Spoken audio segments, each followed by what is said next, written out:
अस्सलाम वालेकुम। Data pre processing का लेक्चर हमने शुरू किया लास्ट टाइम से। आज इसका पार्ट 2 हम कवर करेंगे। पार्ट 2 में हम देखेंगे सबसे पहले तो डेटा इंटीग्रेशन क्या है। अब हमने शुरू में बात किया था कि रियल वर्ल्ड में डेटा जो है वो उसमें डिफरेंट इश्यूज आते हैं, जिस लाइक डेटा को क्लीन करना पड़ता है, नॉइस रिमूव करनी पड़ती है, डेटा को मल्टीपल सोर्सेज से कंबाइन इंटीग्रेट करना पड़ता है इंटू सिंगल रिसोर्स के अंदर। उसके बाद डेटा को नॉर्मलाइज किया जाता है और उसके बाद सैम्पलिंग या फीचर सिलेक्शन किया आ जाती है इसमें चीज़। So integration, data integration basically apply किया जाता है जब हम डेटा मल्टीपल सोर्सेज से गेट करते हैं। जस्ट लाइक एक कैश एंड कैरी के मल्टीपल आउटलेट्स हैं तो या मल्टीपल चेकआउट पॉइंट्स हैं, तो वहाँ से डेटा जो है कहीं पे भी डिफरेंट लोकेशन के साथ, डिफरेंट विंडोज़ के साथ या डिफरेंट सॉफ्टवेयर के साथ डेटा अगर कलेक्ट किया जाता है, किसी वेयर हाउस से या किसी वेब क्लाउड से डेटा कलेक्ट किया जाता है और उनको किसी एक सेंट्रलाइज डिपॉजिटरी में प्लेस किया जाता है ताकि उसके ऊपर आप डेटा माइनिंग के एल्गोरिथम्स अप्लाई करके कोई अच्छा सूटेबल पैटर्न निकाल सकें। तो डेटा इंटीग्रेशन अप्लाई होता है जो कि मल्टीपल सोर्सेज से डेटा को गेट करके एक सेंट्रलाइज डिपॉजिटरी में उसको प्लेस किया जाए। Data integration combines data from multiple sources into a coherent store. ठीक है जी। अब डिटेक्टिंग एंड किस किस्म के हम देख लेते हैं कि इश्यूज आते हैं डेटा इंटीग्रेशन में। Detecting and resolving data value conflicts for the same real world entity, attribute values from different sources are different. अब ऐसा होता है कोई एक पर्सन डेटा जो है वो गेट करता है तो वो किसी एक यूनिट के साथ करता है, और अगर कोई हो सकता है दूसरा पर्सन किसी डिफरेंट यूनिट के साथ उसकी एंट्री कर रहा हो। इसकी एग्जांपल यहाँ पर मैं दूंगी कि अगर कस्टमर आईडी है तो हो सकता है कि एक डाटा एंट्री ऑपरेटर जो है उसको customer ID as a complete entry करें, दूसरा उसको कस्ट अंडरस्कोर आईडी के साथ कर ले और तीसरा कस्ट हैश के साथ जो है। यानी मीनिंग तो सबके सेम होंगे लेकिन प्रेजेंट करने का मेथड डिफरेंट है। तो जब डेटा को मल्टीपल सोर्सेज से इंटीग्रेट करते हैं तो इस किस्म के इश्यूज आते हैं जिसमें डेटा जो है वो आपका सेम सिमिलर फॉर्मेट में नहीं आता। So for the same real world entity, attribute values from different sources are different. एक ही एंट्री के लिए मल्टीपल सोर्सेज से जो डेटा गेट किया है उसमें एंट्रीज डिफरेंट हो सकती हैं।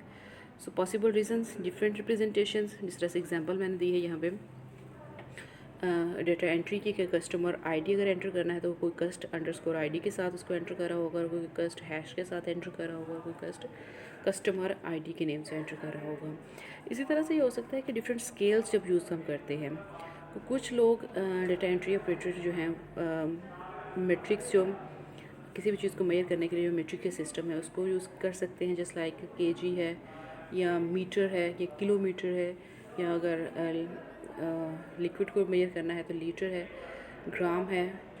तो लेकिन कुछ जो है वो कुछ ब्रिटिश, कहीं पे भी ब्रिटिश यूनिट्स के जो सिस्टम्स हैं वो भी यूज़ होते हैं। जस्ट लाइक करंटली जो सिस्टम्स हैं वो डिस्टेंस को मेजर करने के लिए किलोमीटर्स यूज़ करते हैं, लेकिन सम हो कुछ सिस्टम्स में उसको माइल्स को भी, ब्रिटिश यूनिट माइल का भी यूज़ किया जाता है सेम डिस्टेंस को ही मेजर करने के लिए। तो इस तरह के इश्यूज़, रिप्रेजेंटेशन इश्यूज़ आते हैं। या जिस तरह से अगर ग्राम है मेट्रिक सिस्टम में और ब्रिटिश जो है वो ब्रिटिश सिस्टम में वो ग्राम की बजाय आउंस को कंसिडर किया जाता है, केजेस की बजाय आउंस को कंसिडर किया जाता है।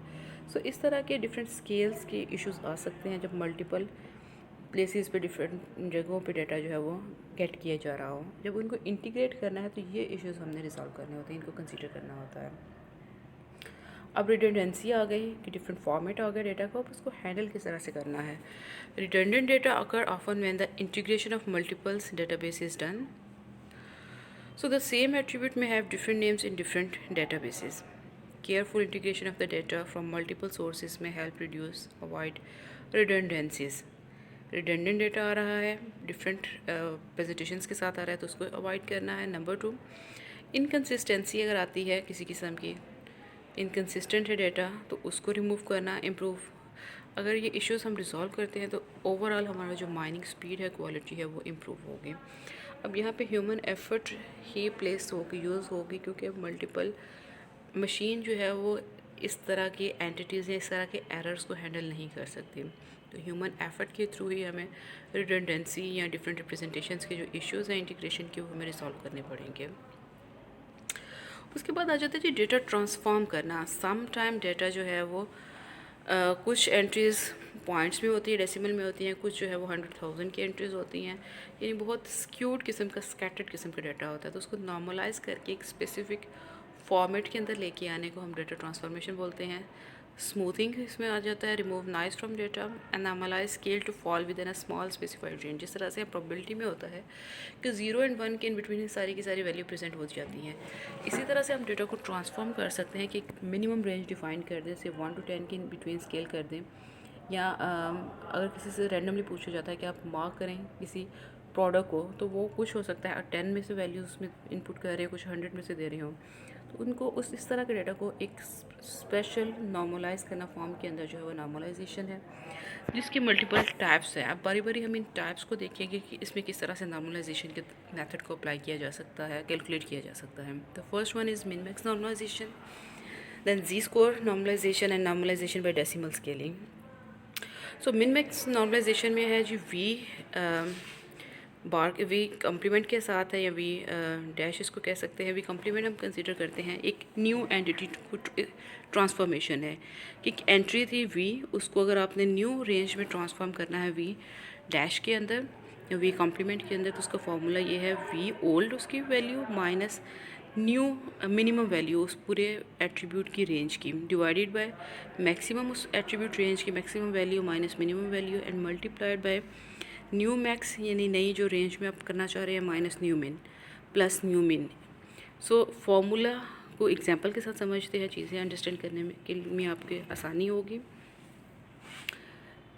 यहाँ पे देखिए, suppose that the minimum and maximum values for the attribute income are 12,000 and 98,000, यानी मिनिमम वैल्यू रेंज जो है एट्रीब्यूट पूरा कॉलम के अंदर, जिस तरह से हमने एग्जांपल देखी थी बैंक फ्रॉड डेटा में, तो उसमें टैक्सेबल इनकम थी, मंथली इनकम थी, तो वो पूरा एट्रीब्यूट की वैल्यू है। अगर उसमें से हम मिनिमम निकालें और मैक्सिमम निकालें है, वो एक एग्जांपल है, लेकिन ये डिफरेंट एग्जांपल है। यहाँ पे उन्होंने गिवन है कि मिनिमम इनकम अगर 12,000 है एंड मैक्सिमम इनकम 98,000 है। अब हम चाहते हैं कि किसी ये जो इनकम है इसको 0 to 1 के बिटवीन की रेंज में सबकी सारी की सारी इनकम को मैप कर दिया जाए। सो फॉर दैट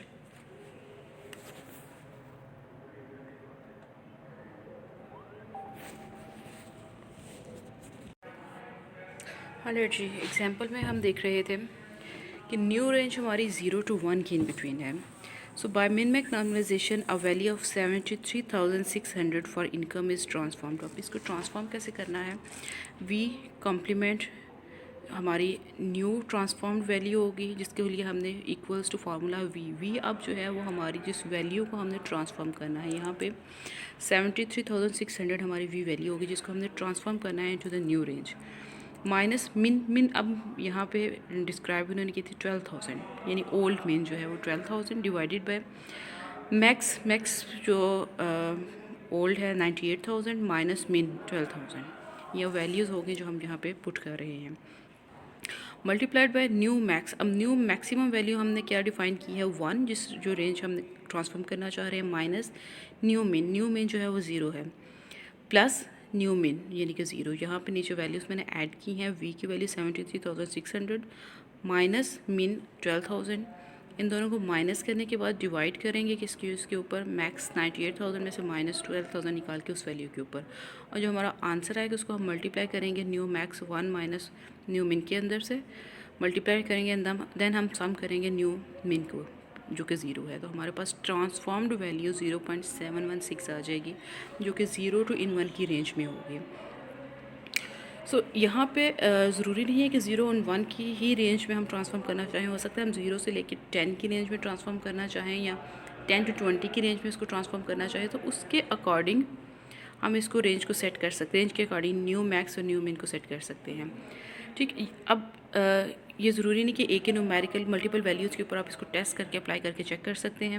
अब देखिए, जिस तरह से हमारे पास डाटा सेट था बैंक ट्रांजेक्शन्स का, उसमें टैक्सेबल इनकम थी, तो इसके ऊपर ये सेम इसको नॉर्मलाइज आप कर सकते हैं, आप 0 to 1 के इन बिटवीन कर सकते हैं, 1 to 10 के इन बिटवीन कर सकते हैं। इसमें से फाइंड आउट करें टैक्सेबल इनकम का जो कॉलम है, फील्ड है, उसके अंदर मैक्सिमम वैल्यू देखिए कौन सी है, मिनिमम वैल्यू कौन सी है, और कोई एक वैल्यू को ट्रांसफॉर्म करके चेक करके अपनी प्रैक्टिस के लिए इसको देख सकते हैं आप।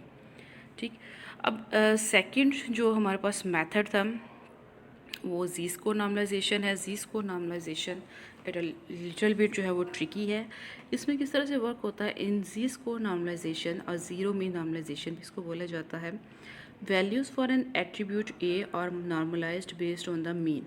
अब इसमें ओवरऑल वैल्यू का जो कॉलम है सारी वैल्यूज़ का मीन भी कैलकुलेट आपको करना पड़ेगा और स्टैंडर्ड डेविएशन भी कैलकुलेट करनी पड़ेगी, क्योंकि फार्मूले के अंदर जी स्कोर नॉर्मलाइजेशन के अंदर हम किसी भी वैल्यू को हमने अगर नॉर्मलाइज करना है by using Z score normalisation, तो हमें जो एंटिटी है वी है उसमें से माइनस करना पड़ेगा ओवरऑल पूरे कॉलम पूरे एट्रीब्यूट के मीन वैल्यू को, और उसके बाद उस वैल्यू को आंसर को डिवाइड करना पड़ेगा स्टैंडर्ड डेविएशन के साथ। स्टैंडर्ड डेविएशन पूरे कॉलम का आ जाएगा। फॉर्मूलाज यहाँ पे मैंने ऐड किए हैं। मीन मीन्स के पूरे कॉलम की वैल्यूज़ को सम करके टोटल नंबर ऑफ़ वैल्यूज़ के ऊपर डिवाइड कर देते हैं। जैसे इस एग्जांपल में हमारे पास टैक्सेबल इनकम का पूरा कॉलम है, सारी वैल्यूज़ को 125 के प्लस 100 के अप टिल 90 के तक सारी वैल्यूज़ को प्लस करेंगे और डिवाइड कर देंगे 10 के ऊपर, क्योंकि 10 हमारे पास टोटल नंबर ऑफ़ ट्रांजेक्शन्स हैं। तो ये आ जाएगा मीन। सो अगर प्रीवियस एग्जांपल को हम कंसीडर करें 73,600 को अगर हम ट्रांसफॉर्म करना चाहते हैं by using Z score normalisation, तो हमें उसमें से माइनस करेंगे मीन निकाल के जो भी मीन की वैल्यू है, और उसके बाद डिवाइड करेंगे उसको standard deviation. So standard deviation के एक रफ सा फार्मूला तो यहाँ पे मैंने ऐड किया, लेकिन इसके ऊपर मज़ीद कोई वीडियो या कोई और थोड़ा होमवर्क आपको करना पड़ेगा कि स्टैंडर्ड डेविएशन किसी रेंज ऑफ वैल्यूज़ पूरी जो कॉलम है या एट्रीब्यूट है उसको किस तरह से कैलकुलेट कर सकते हैं। एक एग्जांपल यहाँ पे मैंने ऐड कर दी है जिसमें x एक वैल्यू है और x बार मीन वैल्यू है, जिसका स्केयर लेके सम हर एक वैल्यू का ये अलग अलग कैलकुलेट करके आप सम लेके डिवाइड कर सकते हैं n minus in total number -1 के ऊपर और उस पूरे का पूरा स्केयर रूट। सो थोड़ी प्रैक्टिस के बाद आप इसको कैलकुलेट करके अप्लाई कर सकते हैं। इसकी एग्जांपल देख लेते हैं। Suppose that the mean and standard deviation of the values for the attribute income. यहाँ पे वैल्यूज़ प्रोवाइडेड हैं, लेकिन रियल टाइम में क्विज में या पेपर में आपको मीन और स्टैंडर्ड डेविएशन अगर रेंज डिफाइंड है वैल्यूज़ की एट्रीब्यूट्स की, तो वो आपको खुद से कैलकुलेट करनी पड़ेगी। सो इट्स बेटर कि आपके हैंड्स ऑन प्रैक्टिस हो मीन कैलकुलेट करने के ऊपर भी और स्टैंडर्ड डेविएशन कैलकुलेट करने के लिए भी। सो यहाँ पे प्रोवाइडेड है mean value is 54,000 and standard deviation is 16,000। Then Z score normalisation value of 73,600 किस तरह से हो सकती है। वी जो है वो वैल्यू आ जाएगी माइनस मीन वैल्यू 54,000 माइनस करके इसको हम डिवाइड कर देंगे स्टैंडर्ड डेविएशन की वैल्यू 16,000 के ऊपर। ठीक है जी। और ओवरऑल हमारे पास ट्रांसफॉर्म वी कॉम्प्लीमेंट वैल्यू जो है 1.225 की आ जाएगी by using Z score normalisation. तो आप प्रीवियस एग्जांपल ये जो डेटा सेट है इसके ऊपर भी अप्लाई करके, या अपने बुक के जो चैप्टर नंबर 3 मैंने आपको बताया है determining techniques Hahn and camber की जो बुक है, उसमें एक्सरसाइज क्वेश्चन आपको मल्टीपल मिल सकते हैं जिसके ऊपर ये प्रैक्टिस आप अप्लाई कर सकते हैं।